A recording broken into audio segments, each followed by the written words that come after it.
Hello students, मैं doctor Renuka Verma अपने channel botany ज्ञान में आपका वेलकम करती हूँ। आज हम पढ़ने वाले हैं इवोल्यूशन ऑफ सीड हैबिट। इससे पिछले लेक्चर में हमने पढ़ा था इवोल्यूशन ऑफ हेटेरोस्पोरी। तो हेटेरोस्पोरी से किस तरीके से सीड हैबिट का विकास हुआ, किस तरीके से सीड हैबिट जो है इवोल्यूट हुई, उसको आज के लेक्चर में पढ़ेंगे।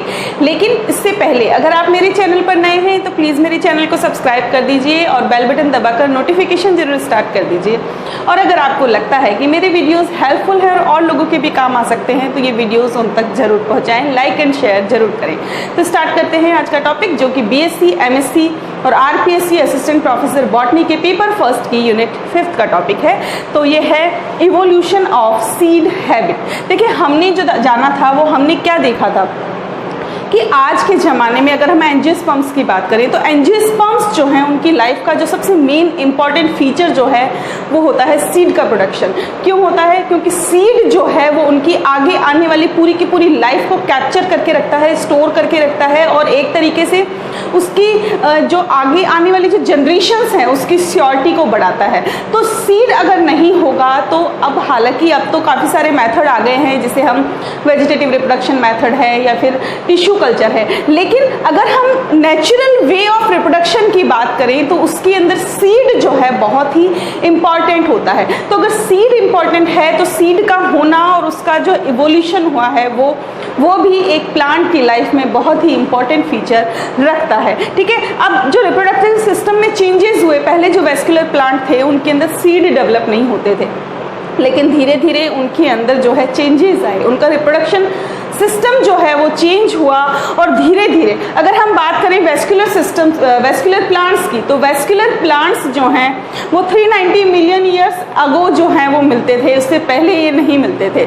ठीक है, अब धीरे धीरे जो लाइफ का इवोल्यूशन हुआ उसमें क्या था भाई, बैक्टीरिया डेवलप हुए, देन एल्गी डेवलप हुई, फंजाई डेवलप हुई, ब्रायोफाइटा, टेरिडोफाइटा, तो उनमें बहुत सारी चीज़ों का इवोल्यूशन हुआ। और जो एडवांस्ड प्लांट ग्रुप है एंजियोस्पर्म, उसमें जाकर के एक ऐसे सीड का डेवलपमेंट हुआ जो अच्छे से कवर्ड है, क्योंकि जिम्नोस्पर्म में जो सीड पाए जाते हैं वो कैसे होते हैं, नेकेड सीड होते हैं। तो अगर हम बात करें कि फर्स्ट कंप्लीट सीड जो है वो कब इवॉल्व हुआ था, तो ये माना जाता है कि लगभग 365 million years ago late Devonian era के अंदर जो है पहला सीड जो है वो देखा गया था, या उस समय जो है पहला सीड डेवलप हुआ था। अब सीड क्या है टेक्निकली अगर हम बात करें तो सीड जो है एक फर्टिलाइज्ड ओव्यूल या फिर बिजांड होता है। अब ये फर्टिलाइज्ड ओव्यूल, अब सीड हमें पता चल गया कि भाई सीड जो है एक फर्टिलाइज्ड ओव्यूल है, लेकिन ओव्यूल क्या है?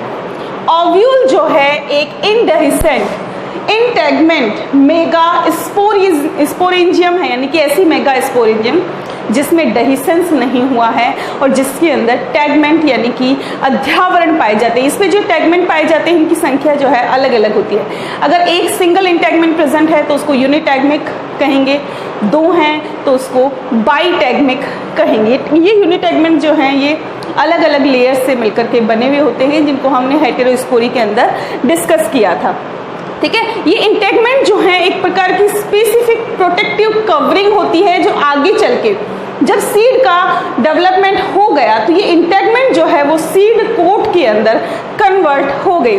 ठीक है, जितने भी सारे सीड प्रोड्यूसिंग प्लांट हैं उन्हें स्पर्मेटोफाइटा यानी कि बीजी पादप कहा जाता है। अब हिस्ट्री की बात करें कि जो सीड है, उस सीड हैबिट है, उसकी हिस्ट्री क्या है, तो देखिए सबसे अर्लीस्ट सीड प्लांट जो है वो हैं प्रोजिम्नोस्पर्म। प्रोजिम्नोस्पर्म हिंदी में प्राक अनावृत बीजी, यानी कि जिम्नोस्पर्म से पहले के कुछ प्लांट्स हैं जिन्हें प्रोजिम्नोस्पर्म कहा जाता था, जो जिम्नोस्पर्म और टेरिडोफाइट दोनों से ही सिमिलरिटी शो करते थे। और ये कब डेवलप हुए थे? लेट डिवोनियन एरा के अंदर इनको देखा गया था।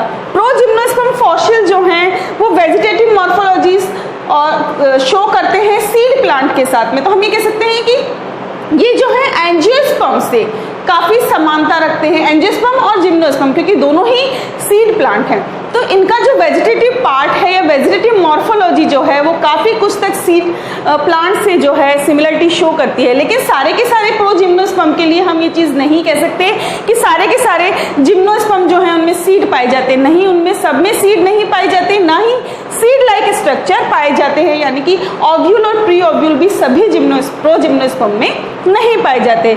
आर्कियोटेरिस जो है वो सबसे पहला मॉडर्न ट्री है, लेकिन ये पहला मॉडर्न ट्री होने के बाद भी इसमें बीज डेवलप नहीं होते थे, ये स्पोर का प्रोडक्शन करता था।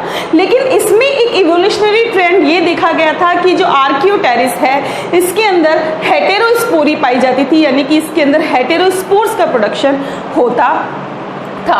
ठीक है, हेटेरोस्पोरी जो है वो अलग से जो है डेवलप हुई है, इवॉल्व हुई है। इसको हम पिछले लेक्चर में देख चुके हैं कि हेटेरोस्पोरी किस तरीके से इवॉल्व हुई है। ये माना जाता है कि हेटेरोस्पोरी जो है जब वो डेवलप हो गई तो वो सीड प्रोडक्शन का एक तरीके से प्रिकर्सर थी, जिसने सीड प्रोडक्शन को स्टार्ट किया।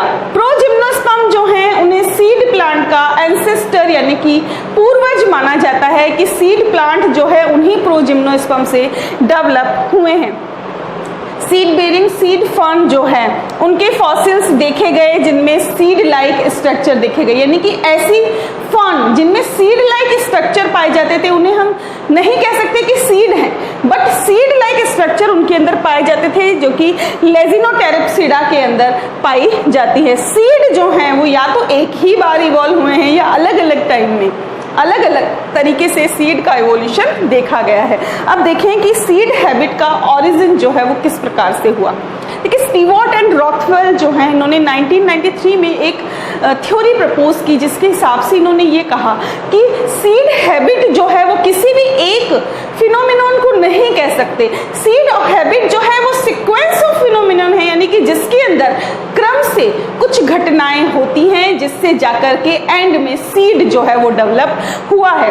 अब वो क्या है, इन्होंने ये कहा कि ओव्यूल का इवोल्यूशन हुआ हेटेरोस्पोरी के बाद में, और उसके बाद धीरे धीरे उस ओव्यूल में कुछ चेंजेस आए जिससे सीड इवॉल्व हुआ। इसके लिए इन्होंने कुछ डिफरेंट सीक्वेंस जो हैं वो इन्होंने बताए, कुछ इंपॉर्टेंट पॉइंट्स बताए कि किस तरीके से जो है सीड हैबिट डेवलप हुई। पहला पॉइंट है evolution of heterospory, then retention and germination of megaspore within the megasporangium. Third one is development of protective layer or integument around megasporangium.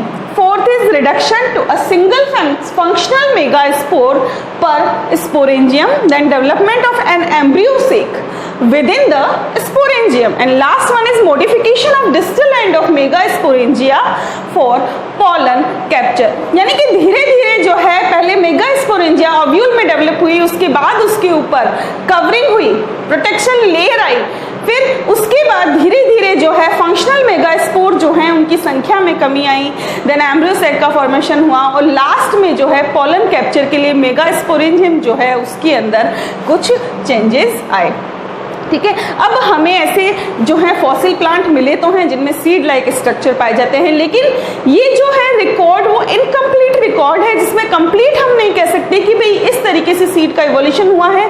तो कुछ हाइपोथेसिस के बेस पर ये पॉइंट्स जो हैं वो निकल करके आए हैं। ठीक है, लेकिन सीड हैबिट जो है वो जो मेंशन हमने आगे पीछे जो पॉइंट्स मेंशन किए हैं उसी के अनुसार हुआ है।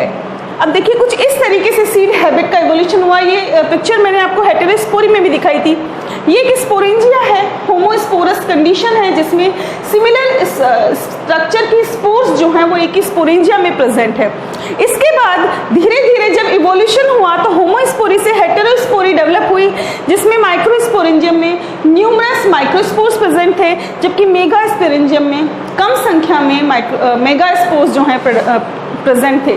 धीरे धीरे ये मेगास्पोर जो हैं इनमें रिडक्शन होता गया, और रिडक्शन होते होते लास्ट में एक फंक्शनल मेगास्पोर बचा। ये फंक्शनल मेगास्पोर यहाँ पर जो है आप इसमें देख सकते हैं, ये है ओव्यूल, ओव्यूल के बाहर इंटेगमेंट प्रेजेंट है और अंदर इसके एम्ब्रियो सेक प्रेजेंट है। तो इस तरीके से धीरे धीरे जो है इसका इवोल्यूशन हुआ। अब देखते हैं इवोल्यूशन हुआ कैसे हेटेरोस्पोरी का। तो देखिए प्रिमिटिव वैस्कुलर लैंड प्लांट जो हैं उनमें एक ही प्रकार के जो हम पहला पॉइंट जो पढ़ रहे हैं इवोल्यूशन ऑफ हेटेरोस्पोरी, जो कि सीड हैबिट का प्रिकर्सर कहा जाता है। तो हम सभी जानते हैं कि पहले जो है होमोस्पोरस प्लांट्स पाए जाते थे जिनके अंदर क्या होता था, एक ही जैसे स्पोर्स प्रेजेंट होते थे। सारे के सारे जो लैंड प्लांट हैं उनमें अभी भी आप देखें टेरिडोफाइट जो हैं वो मैक्सिमम होमोस्पोरस होते हैं। अर्ली फेज जब था इवोल्यूशन का तो कुछ प्लांट जो हैं वो अलग अलग टाइप के डिफरेंट काइंड्स की स्पोर्स का प्रोडक्शन करने लगे जिन्हें माइक्रोस्पोर और मेगास्पोर कहते थे। माइक्रोस्पोर जब जर्मिनेट होते थे तो उनसे मेल गेमेटोफाइट बनता था और माइक्रोस्पोर्स जो हैं वो माइक्रोस्पोरेंजिया में पाए जाते थे। सिमिलर जो मेगास्पोर्स हैं वो मेगास्पोरेंजिया में पाए जाते थे और उनकी जर्मिनेशन से मेगा गेमेटोफाइट या फीमेल गेमेटोफाइट का प्रोडक्शन होता था। इस चित्र से हम इसको समझ सकते हैं। देखिए ये क्या है, ये है माइक्रोस्पोरोफाइट, यानी कि हम कह सकते हैं माइक्रोस्पोरेंजियम जिसके अंदर माइक्रोस्पोर्स प्रेजेंट है। तो इसमें मियोसिस से 4 तरह के माइक्रोस्पोर बनते हैं जिनसे क्या बनता है, माइक्रोगेमेटोफाइट, या हम इसको मेल गेमेटोफाइट भी कह सकते हैं। ठीक है, और ये यहाँ से जो है मेल गेमेटोफाइट से क्या आता है, एंथ्रेजॉइड यहाँ पर आता है। सिमिलरली यहाँ पर देखें तो यह है मेगास्पोरोफाइट, मेगास्पोरेंजिया, मेगास्पोरेंजिया के अंदर मेगास्पोर्स प्रेजेंट हैं। मेगास्पोर से इस तरीके से मेगास्पोर जो है एक फंक्शनल मेगास्पोर मदर सेल से 4 मेगास्पोर डेवलप होते हैं जिनमें से 3 जो हैं वो डीजेनरेट हो जाते हैं। ओनली एक ही फंक्शनल रहता है जो कि मेगागेमेटोफाइट बनाता है, उसमें एग बनता है। अब एग और एंथ्रेजॉइड का फ्यूजन होता है जिससे कि जाइगोट का फॉर्मेशन होता है। ठीक है, सेकंड जो पॉइंट है वो क्या है, retention and germination of megaspore within the megasporangium, यानी कि मेगास्पोरेंजियम के अंदर जो है जो स्पोर्स प्रेजेंट थे पहले खूब सारे, उन स्पोर्स जो है उनमें कमी आई और मेगास्पोर्स जो हैं वो मेगास्पोरेंजियम के अंदर ही जर्मिनेट होने लगे। ठीक है, टिपिकल रिप्रोडक्टिव साइकिल जो है हेटेरोस्पोरस वेस्क्यूलर लैंड प्लांट का, उनमें जो मेगास्पोर हैं वो शेड होते हैं, डिस्पर्स होते हैं और डिस्पर्स होने के कुछ टाइम बाद जर्मिनेट होकर फीमेल गेमेटोफाइट का प्रोडक्शन करते हैं, जैसा कि टेरिडोफाइट और ब्रायोफाइट के अंदर देखा गया है। लेकिन कुछ प्लांट, जैसे हम बात करें सिलिजिनेला की, ऐसा माना जाता है कि सिलिजिनेला जो है वहीं से सीड हैबिट का की जो है स्टार्टिंग हुई है। तो सिलिजिनेला में जो क्या होता है, मेगास्पोर जो है वो मेगास्पोरेंजियम से बाहर नहीं आता, इनिशियल स्टेज सीधे ही बाहर नहीं आता, उसका जो जर्मिनेशन है वो मेगास्पोरेंजियम के अंदर ही होता है। ठीक है, और आगे सिलिजिनेला के बाद जो प्लांट्स डेवलप हुए उनमें तो मेगास्पोरेंजियम के अंदर ही रहता था, वहीं जर्मिनेशन होता था, और जो मेन बाकी के जो चेंजेस होते हैं वो भी मेगास्पोरेंजियम के अंदर ही होते थे। यहाँ जो है ये देखा गया कि जो मेगास्पोरेंजियम वॉल है और जो मेगास्पोरियम स्पोर जो है वो स्प्राउट होकर के एग बनाता है फीमेल गेमेटोफाइट, ये सब कुछ जो है उस ही मेगास्पोरेंजियम की वॉल के अंदर प्रोटेक्टेड रहता है, वहां से बाहर नहीं निकलता। जबकि टेरिडोफाइट में क्या होता था कि बाहर मेल और फीमेल गेमेटोफाइट जो है अलग अलग डेवलप होते थे, मेगास्पोरेंजियम के बाहर जाकर के मेगास्पोर का जर्मिनेशन होता था। ठीक है, थर्ड जो पॉइंट है, डेवलपमेंट ऑफ प्रोटेक्टिव लेयर और इंटेगमेंट्स अराउंड मेगास्पोरेंजियम। जब मेगास्पोरेंजियम के अंदर ही मेगास्पोर जर्मिनेट होने लगे तो उसको एक्स्ट्रा प्रोटेक्शन की जरूरत थी। तो इस एक्स्ट्रा प्रोटेक्शन के लिए धीरे धीरे उसके ऊपर जो है इंटेगमेंट या हम कह सकते हैं प्रोटेक्टिंग कवरिंग का डेवलपमेंट हुआ। वो कैसे हुआ देख लेते हैं। बहुत सारी थ्योरीज दी गई हैं जो कि इंटेगमेंट के ऑरिजिन को बताती है, लेकिन एक सिमेंजियल हाइपोथेसिस है जिसे हम हिंदी में कहते हैं बीजाणुधानी परिकल्पना। ये हाइपोथेसिस जो है बेंसन ने दी थी 1904 में। ये जो हाइपोथेसिस है ये कहती है कि इंटेगमेंट जो हैं वो कैसे डेवलप हुए कि स्पोरेंजिया जो हैं उनके बाहर की तरफ एक रेडियल आउटर रिंग का फॉर्मेशन हुआ जो बाद में इंटेगमेंट के अंदर कन्वर्ट हो गई। ठीक है, इसके बाद एक और साइंटिस्ट आए एंड्रयूज, इन्होंने 1961 के अंदर एक और थ्योरी दी जो थी न्यूसिलर मॉडिफिकेशन थ्योरी, यानी कि बिजार्ड-काई परिवर्तन सिद्धांत। तो इन्होंने ये कहा कि जो न्यूसिलस है वो न्यूसिलस में मॉडिफिकेशन होते हैं जिससे कि मेगास्पोरेंजियम के बाहर जो है इंटेगमेंट का डेवलपमेंट होता है। इन्होंने मेगास्पोरेंजियम की स्ट्रक्चर के बेस पे ये कहा कि स्टेरोटेरिस बंटिस लेंडिका जो है वो एक कोइनोटेरिड फर्न है, मतलब कि यहाँ पर जो है इंटेगमेंट स्टार्ट बनना शुरू हो गया था। इस थ्योरी के अनुसार मेगास्पोर जो है उनमें रिडक्शन होता है, पहले 2 और लास्ट में जो है सिर्फ एक मेगास्पोर वहां पर प्रेजेंट रहता है, जो कि स्पोरेंजियम के बेस के अंदर पाया जाता है। ये जो थ्योरी है वो ये दिखा रही है न्यूसीलर मॉडिफिकेशन थ्योरी। उसमें देखिए क्या हुआ। फर्स्ट स्टेज जो है इसको देखते हैं हम। यहाँ पर देखिए ये जो है ये यहाँ पर इस तरीके से ये वाले हिस्से में इंटेगमेंट का डेवलपमेंट शुरू हो गया। ये बीच में जो है मेगास्पोर प्रोडक्शन है, ये मेगास्पोर जो है इनमें रिडक्शन यहाँ पर शुरू हो गया। बाहर की तरफ जो है देखिए इस तरीके से वॉल का फॉर्मेशन शुरू हो गया। बाद में ये मेगास्पोर जो है वो 2 से 1 हो गए, ठीक है। इनके चारों तरफ एक वॉल प्रेजेंट थी, ये मेगास्पोरेंजियम के बेस पे नीचे प्रेजेंट थे। फिर क्या हुआ, धीरे धीरे जो न्यूसीलस वाला पार्ट है उसने इसके चारों तरफ क्या बनानी शुरू कर दी, लेयर या प्रोटेक्टिंग कवरिंग बनानी शुरू कर दी, जिससे एडवांस्ड ओव्यूल का फॉर्मेशन हुआ। जैसा कि आप जिम्नोस्पर्म में देख सकते हैं वैसा ओव्यूल यहाँ पर डेवलप हो गया। तो ये एंड्रयूज का कहना है कि जो इंटेगमेंट बना है वो किससे बना है, वो न्यूसीलस के मॉडिफिकेशन से बना है। सिंपल सीड जो है वो बाद में स्पोरेंजियल वॉल जो है वो डेवलप चेंज हुई और उसमें वेस्क्यूलर बंडल जो है वो एक्सटेंड हुए, जो कि नई जो इंटेगमेंट बने हैं उसमें वेस्क्यूलर सप्लाई दे रहे थे, ठीक है। पहली जॉइंट सीड जैसे लेग्नोस्टोमा एंड कोनोस्टोमा जो है वो इस हाइपोथेसिस को सपोर्ट करते हैं कि पहले न्यूसीलस चेंज हुआ, न्यूसीलस के चेंज होने के बाद जो स्पोरेंजियल वॉल है उसके अंदर डिवीजन हुए, स्पोरेंजियल वॉल में वेस्क्यूलर बंडल का डिवीजन हुआ और ये वेस्क्यूलर बंडल जो नए इंटेगमेंट बने थे उनको वेस्क्यूलर सप्लाई दे रहे थे। ज़्यादातर जो हाइपोथेसिस है उसमें टिलोम कॉन्सेप्ट भी बहुत ज़्यादा देखा और माना जाता है, एक्सेप्टेबल थ्योरी है जो कि जिमरमान ने 1952 के अंदर दी थी। ये जो थ्योरी है ये क्या कहती है, ये कहती है कि पहले जो है sporangia dichotomously branched axial system के ऊपर प्रेजेंट थी, स्टार्टिंग में प्रेजेंट थी, लेकिन धीरे धीरे क्या हुआ, कुछ एक्सिस जो हैं उनका रिडक्शन हुआ।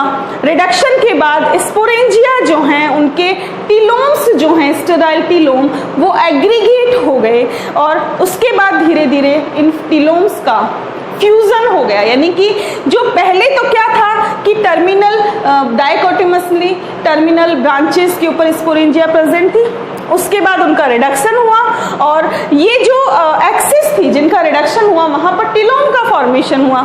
ये स्टेराइल टिलोम एग्रीगेट हुए और एग्रीगेट होकर के एंड में इनका फ्यूजन हो गया। कुछ इस तरीके से देखिए यहाँ पर ये थ्योरी क्या कहती है, टिलोम थ्योरी ये कहती है कि पहले जो है ये देखिए डाइकोटोमसली ब्रांच जो थी उनके टर्मिनल एंड के ऊपर स्पोरेंजिया प्रेजेंट थी। देखिए जैसे यहाँ पर यहाँ पर यहाँ पर इस तरीके से जो है स्पोरेंजिया पाई जाती थी डाइकोटोमस ब्रांच के ऊपर। बाद में क्या हुआ, ये जो डाइकोटोमस ब्रांचिंग जो थी इनमें रिडक्शन होने लगा और यहाँ पर जो है इस तरीके से हेटेरोस्पोरी का इवोल्यूशन शुरू हो गया। इसके बाद ये देखिए यहाँ पर जो है यहाँ पर जो स्पोरेंजिया थी वो यहाँ पर कम होती गई और लास्ट में आप यहाँ देखिए एक ही मेगा स्पोरेंजिया सेंटर में प्रेजेंट है और उसके चारों तरफ ये जो ब्रांचेस थी, अब इनको टिलोम कहते हैं, ये ब्रांचेस स्टेराइल ब्रांचेस हैं। स्टेराइल इसलिए क्योंकि इनके ऊपर किसी भी प्रकार की स्पोरेंजिया नहीं लग रही, तो ये जो है इसके चारों तरफ इकट्ठी हो गई। किसके चारों तरफ, मेगा स्पोरेंजियम के चारों तरफ। अब मेगा स्पोरेंजियम बीच में है और उसके चारों तरफ जो टिलोम है वो आपस में फ्यूज हो गए, तो मेगा स्पोरेंजियम इन टिलोम की कवरिंग के अंदर बंद हो गई, क्लोज हो गई। तो ये थ्योरी ये कहती है कि टिलोम जो हैं वो आपस में फ्यूज हो गए और उन्होंने मेगा स्पोरेंजियम के चारों तरफ इंटेगमेंट का फॉर्मेशन किया, ठीक है। तो प्रिमिटिव सीड जो है जिसे कि प्री ओव्यूल कहते हैं, ये एक नेकेड मेगा स्पोरेंजियम था जिसके चारों तरफ एक वेस्क्युलराइज्ड इंटेगमेंटरी लॉब्स की रिंग पाई जाती थी। नेक्स्ट जो पॉइंट है वो है reduction to a single functional megaspore per sporangium sporangium यानी कि एक मेगा स्पोरेंजियम में सिर्फ एक फंक्शनल मेगा स्पोर का फॉर्मेशन होना, या ये कहना कि बाकी सारे मेगा स्पोर्स का डीजनरेशन या रिडक्शन होना। प्रत्येक जो मेगा स्पोर मदर सेल है उसके, जो कि मेगा स्पोरेंजियम में पाई जाती है, उससे पहले 4 गैमेटोफाइट बनते थे। लेकिन अब अगर हर एक मेगा स्पोर मदर सेल से जो 4 स्पोर्स बन रहे हैं वो चारों के चारों अगर जर्मिनेट हो जाते हैं तो वहाँ पर कंपटीशन बहुत ज़्यादा बढ़ जाता है, क्योंकि देखिए एरिया और फूड के लिए ये 4 गैमेटोफाइट जो हैं आपस में फाइट करेंगे, ठीक है। तो एक फाइटिंग वहाँ पर होती थी, क्योंकि भाई जब इंडिविजुअल ज़्यादा हैं, स्पेस कम है, तो फाइटिंग तो होगी, तो फाइटिंग होती थी। लेकिन धीरे धीरे जो अर्ली वेस्कुलर प्लांट थे उन्होंने एक नया मेथड इवॉल्व किया, या नया मेथड जो है उन्होंने अडेप्ट कर लिया। उस मेथड में वो क्या करते थे कि जो एक मेगा स्पोर मदर सेल से जो 4 मेगा स्पोर बने हैं मियोसिस के द्वारा, उनमें से सिर्फ एक ही मेगा स्पोर जो है उसको चूज करते थे आगे के हेल्दी फीमेल गैमेटोफाइट के डेवलपमेंट के लिए, और बाकी जो थे 3 मेगा स्पोर वो क्या हो जाते थे, वो अबॉर्ट हो जाते थे या डीजनरेट हो जाते थे। ठीक है, इस पिक्चर से चीज क्लियर होती है। मेगा स्पोर मदर सेल, ठीक है, यहाँ पर जो है इसमें डेवलपमेंट शुरू हो गया, इसमें मियोसिस से 4 मेगा स्पोर बने, अब एक फंक्शनल मेगा स्पोर रहा, बाकी के जो 3 मेगा स्पोर थे वो डीजनरेट हो गए। अब कौन सा मेगा स्पोर जो है फंक्शनल रहेगा, ये स्पीसीज टू स्पीसीज वेरी करता है। इसके बाद नेक्स्ट जो पॉइंट है development of an embryo sac with in the sporangium. अब एक मेगा स्पोर हमें मिल गया, फंक्शनल मेगा स्पोर। अब ये जो फंक्शनल मेगा स्पोर है इससे एम्ब्रियो सेक का डेवलपमेंट किस तरीके से हुआ वो देख लेते हैं। जो सिंगल हेल्दी मेगा स्पोर जो है, जो कि मेगा स्पोरेंजियम के अंदर पाया जाता था, वो जर्मिनेट होता है, और उसमें क्या होता है, उसमें एग होता है, और जो कि एक फीमेल गैमेटोफाइट युक्त होता है। एग कहाँ पर बनता है, फीमेल गैमेटोफाइट में बनता है, और फीमेल गैमेटोफाइट जो है वही एडवांस्ड जो प्लांट्स हैं एंजियोस्पर्म यानी कि जो आवर्त बीजी पादप हैं, उनके अंदर इसी फीमेल गैमेटोफाइट को एम्ब्रियो सेक कहते हैं। कुछ इस तरीके से जो है एक फीमेल मेगा स्पोर से एम्ब्रियो सेक का फॉर्मेशन होता है। ये देखिए, ये है फंक्शनल मेगा स्पोर। ये फंक्शनल मेगा स्पोर का क्या है, न्यूक्लियस है। इसमें पहला डिवीजन जो है वो क्या था, यहाँ पर जो डिवीजन है वो माइटोसिस ही होता है, समसूत्री विभाजन ही होता है। ठीक है, फर्स्ट डिवीजन हुआ तो 1 से 2 न्यूक्लियस का फॉर्मेशन हुआ, यह फंक्शनल मेगा स्पोर के अंदर ही हो रहा है। ठीक है, सेकेंड माइटोसिस से 4 मेगा स्पोर बने, थर्ड माइटोसिस से 8 मेगा स्पोर बने। अब ये 8 मेगा स्पोर जो हैं अलग अलग पोल के ऊपर चले गए, पोलरिटी इनमें डेवलप हो गई, और इस तरीके से एम्ब्रियो सेक डेवलप हुआ। अब ये जो 8 न्यूक्लियस हैं इनके काम भी अलग अलग है, वो क्या है मैं बता देती हूँ। ये ऊपर के जो 3 न्यूक्लियस हैं ये चले गए यहाँ पर, ठीक है, ये 3 न्यूक्लियस हैं। इनमें से जो सेंटर वाला है वो तो होता है एग, और उसके पास में जो 2 प्रेजेंट है न्यूक्लियस वो होते हैं सिनर्जिड। नीचे वाले जो 3 न्यूक्लियस हैं वो यहाँ पर इस तरीके से इस पोल पर आ गए, और इन्हें कहा जाता है एंटीपोडल्स, हिंदी में प्रतिध्रुवीय कोशिकाएं। और जो बीच के जो 2 केंद्रक हैं ये 2 केंद्रक कहलाते हैं पोलर न्यूक्लियाई, और ये बीच में प्रेजेंट रहते हैं। ठीक है, तो यहाँ पर ये बीच में प्रेजेंट है। अब देखिए, जो ध्यान रखने वाली चीज़ है, आपने जो ट्रिपल फ्यूजन पढ़ा है वो ट्रिपल फ्यूजन, या हम कह सकते हैं कि ट्रिप्लॉइड एंडोस्पर्म का जो फॉर्मेशन होता है वो इसी वजह से होता है क्योंकि यहाँ पर सेंटर में 2 पोलर न्यूक्लियाई हैं। लेकिन सारे के सारे एम्ब्रियो सेक में यही कंडीशन नहीं पाई जाती। आगे जब हम एम्ब्रियो सेक का जब स्पेशल लेक्चर देखेंगे तब आप देखिएगा कि एम्ब्रियो सेक अलग अलग टाइप के होते हैं, जिनमें सेंटर में 2 के से कम भी न्यूक्लियस प्रेजेंट हो सकते हैं, और कई बार 8 न्यूक्लियस भी इसके अंदर प्रेजेंट हो सकते हैं। तो इस तरीके से फंक्शनल मेगा स्पोर से जो है एम्ब्रियो सेक प्रोडक्शन हो गया, एम्ब्रियो सेक बन गया। अब क्या होगा, जो लास्ट मॉडिफिकेशन है वो ये है कि मेगा स्पोरेंजियम का जो डिस्टल एंड है उसमें मॉडिफिकेशन हुए ताकि वो पोलन को कैप्चर कर सके, क्यों? क्योंकि फीमेल गैमेटोफाइट या एग तो चल के कहीं जा नहीं सकता, वो तो नॉन मोटाइल है, तो उनमें वहां पर कुछ ऐसा डेवलप हो जिससे कि वो जो पोलन है वहां पर कैप्चर हो जाए। तो देखिए क्या हुआ, बहुत सारे स्ट्रक्चरल और फंक्शनल चेंजेस हुए जिससे कि सीड हैबिट का डेवलपमेंट हुआ और सीड जो है वो डेवलप होने लगा। देखिए मेगास्पोरेंजियम जो है अब क्या हो गई है, इंटेगमेंटेड हो गई है, मतलब उसके चारों तरफ इंटेगुमेंट प्रेजेंट है, इनडेहिसेंट है यानी कि उसमें डेहिसेंस नहीं हो रहा और परमानेंटली वो स्पोरोफाइट से अटैच्ड हो गई है। अब जो डिस्टल एंड है मेगास्पोरेंजियम का वो मॉडिफाई हुआ, या हम कह सकते हैं कि वहां पर आपने अगर जिम्नोस्पर्म पढ़े हैं तो जिम्नोस्पर्म में आपने देखा होगा कि वहां पर एक पोलन चैम्बर का डेवलपमेंट हुआ जो न्यूसिलर बीक की सेल्स के डीजनरेशन से डेवलप्ड हुआ। अब क्या होता है कि कैविटी जैसी फॉर्म हो गई जिम्नोस्पर्म में, इस कैविटी को पोलन चैम्बर कहते हैं, ठीक है। इस कैविटी में जो पोलन है वो ट्रैप हो जाता है, उसके अंदर रहता है, पोलन उसमें ट्रैप हो जाता है और उसका आगे का जो भी फॉर्मेशन हो रहा है, या हम कह सकते हैं कि उसमें पोलन ट्यूब बनेगी या अदर जो भी डेवलपमेंट होंगे वो सारे के सारे उस पोलन चैम्बर के अंदर होंगे और फिर वहां से मेल गैमेट जो है वो एग के पास जाएगा, फ्यूज होगा और जाइगोट का फॉर्मेशन करेगा। तो मेगास्पोरेंजियम जो है फर्टिलाइजेशन के बाद एक सीड में डेवलप हो जाती है और जो इंटेगमेंट है उसके वो उस सीड के चारों तरफ उसकी कवरिंग यानी कि सीड कोट का फॉर्मेशन करते हैं। सीड जो है वो डेवलपिंग एम्ब्रियो को प्रोटेक्शन देता है, या हम कह सकते हैं कि यहाँ पर प्रोटेक्शन की जो डिग्री है वो मैक्सिमम होती है जब अनफेवरेबल कंडीशन होती है। प्लांट्स के अंदर जो ये सीड हैबिट का इवोल्यूशन हुआ है ये प्लांट के लिए एक बहुत बड़ी सक्सेस है, क्योंकि इसी वजह से जो लैंड प्लांट हैं वो अपने आप को कॉलोनाइज कर पाए और अपने आप को एस्टेब्लिश कर पाए। देखिए ये है एक जिम्नोस्पर्म का ओव्यूल, या हम कह सकते हैं कि साइकस का ये ओव्यूल है। यहाँ पर आप देख सकते हैं कि जो कैविटी के पीछे बात हो रही थी कि मेगास्पोरेंजियम जो है, यहाँ पर ये देखिए ये कैविटी जो बनी है इसको पोलन चैम्बर कहते हैं। इस पोलन चैम्बर में ही जो माइक्रोपाइल के थ्रू मेल गैमेट आता है और इसमें कैप्चर हो जाता है। ये हम बाद में डिस्कस करेंगे कि ये प्रोसेस किस तरीके से होती है, लेकिन यहाँ पर हम सिर्फ डेवलपमेंट की बात कर रहे हैं। तो अब देखिए जो मेगास्पोर है यहाँ पर ये जो फीमेल गैमेटोफाइट ओव्यूल जो है ये तो है, ये कंप्लीट बीज बन जाता है और इसके चारों तरफ ये जितने भी इंटेगमेंट प्रेजेंट हैं ये सीड कोट का फॉर्मेशन करते हैं। अब देखिए टेरिडोफाइट में ऐसा माना जाता है कि सीड हैबिट की शुरुआत हुई थी। कैसे हुई थी देख लेते हैं। सीड हैबिट जो है वेस्कुलर क्रिप्टोगम्स के अंदर स्टार्ट हुई क्योंकि उनमें जो है हेटेरोस्पोरस नेचर जो है वो इवॉल्व हो चुका था।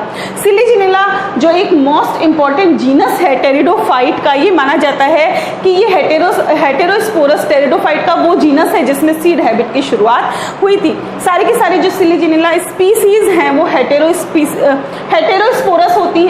उनमें सिर्फ एक फंक्शनल मेगास्पोर मदर सेल होती है जो कि मियोसिस के बाद 4 मेगास्पोर का फॉर्मेशन करती है। कुछ स्पीसीज ऐसी होती हैं जिसमें सिंगल मेगास्पोर जो है वो फंक्शनल होता है और स्पोरेंजियम में पाया जाता है, जैसे सिलेजिनेला रुपेस्ट्रिस, सिलेजिनेला मोनोस्पोरा और सिलेजिनेला एरिथ्रोपस जैसे हायर प्लांट्स में पाया जाता है। इनमें भी सिर्फ एक ही फंक्शनल मेगास्पोर पाया जाता है। फीमेल गैमेटोफाइट डेवलपमेंट जो है फर्टिलाइजेशन और एम्ब्रियो डेवलपमेंट, ये सारी की सारी प्रोसेस जो है वो मेगास्पोरेंजियम के अंदर ही होती है सिलेजिनेला में। यानी कि सिलेजिनेला में जो सारे के सारे प्रोडक्शन हो रहे हैं फीमेल गैमेटोफाइट का, एम्ब्रियो का डेवलपमेंट, फर्टिलाइजेशन, सारा के सारा मेगास्पोरेंजियम में ही हो रहा है, जो कि हमने सीड हैबिट में देखा था। तो वो उसकी शुरुआत यहीं से हो चुकी थी, ठीक है। इसलिए ये माना गया कि इवोल्यूशन जो है सीड हैबिट का वो सिलेजिनेला के टाइम पर ही इनिशिएट हो गया था। यहाँ पर हम देख सकते हैं, देखिए ये है एक मेगास्पोर टेट्राड। सिलेजिनेला में डेवलपमेंट ऑफ फीमेल गैमेटोफाइट हम देख रहे हैं, यह है एक सिंगल मेगास्पोर। अब ये सिंगल मेगास्पोर जो है इस तरीके से मेगा गैमेटोफाइट के अंदर डेवलप हो जाता है। ये देखिए ये है फीमेल गैमेटोफाइट। इस फीमेल गैमेटोफाइट यानी मेगास्पोरेंजियम में ही आप देखिए यहाँ पर जो है ये है आर्किगोनियम। आर्किगोनियम में यहाँ पर जो जाइगोट प्रेजेंट है वो देखिए वो क्या हो रहा है, वो यहाँ पर डेवलप हो रहा है। ये है आर्किगोनियम। आर्किगोनियम यहाँ पर प्रेजेंट है। ये और एडवांस स्टेज यहाँ पर दिख रही है, जिसमें एम्ब्रियो का फॉर्मेशन हो गया है। तो ये सारा का सारा, और यहाँ पर एंडोस्पर्म भी प्रेजेंट है, ये सारा का सारा किस में हो रहा है? मेगा स्पोरेंजियम में ही हो रहा है, जो कि सीड हैबिट के लिए एक बहुत ही इंपॉर्टेंट फीचर है। तो ये स्टार्ट कहाँ से हो गया था? सिलेजिनिला से ही हो गया था। सिलेजिनिला में सीड प्रोड्यूस नहीं होते, लेकिन सीड प्रोडक्शन की जो फीचर है वो इसके अंदर पाए जाते हैं। तो ये जो टॉपिक था सीड हैबिट, वो आपको अच्छे से अब तक समझ में आ गया होगा। तो सिलेजिनिला जो है उसमें ट्रू सीड नहीं पाए जाते। क्यों नहीं पाए जाते? पहली चीज़ तो ये कि सिलेजिनिला में ओव्यूल नहीं पाया जाता। इसके अलावा सिलेजिनिला में मेगा स्पोरेंजियम के बाहर इंटैगमेंट या अध्यावरण नहीं पाए जाते। तीसरा पॉइंट, सिलेजिनिला जो है उसके एम्ब्रियो में रेस्टिंग पीरियड नहीं पाया जाता, और एम्ब्रियो जो है सीधा ही, जैसे ही एम्ब्रियो बनता है सीधा ही वो डेवलप हो जाता है। तो ये जो कुछ पॉइंट है, इस वजह से सिलेजिनिला के अंदर सीड नहीं पाए जाते या ट्रू सीड्स नहीं पाए जाते। ये था हमारा आज का टॉपिक, जो था इवोल्यूशन ऑफ सीड हैबिटेट के बारे में, सीड हैबिट के बारे में। आई होप ये आपको क्लियर हो गया होगा। बहुत ही इजी टॉपिक था, थोड़ा सा टेक्निकल है लेकिन बहुत ज़्यादा टेक्निकल नहीं है। तो मिलते हैं ऐसे ही एक और इंटरेस्टिंग टॉपिक के साथ, तब तक बने रहिए मेरे साथ। Thanks for watching and stay tuned to Botany Gyan for more informative botany videos. Thank you.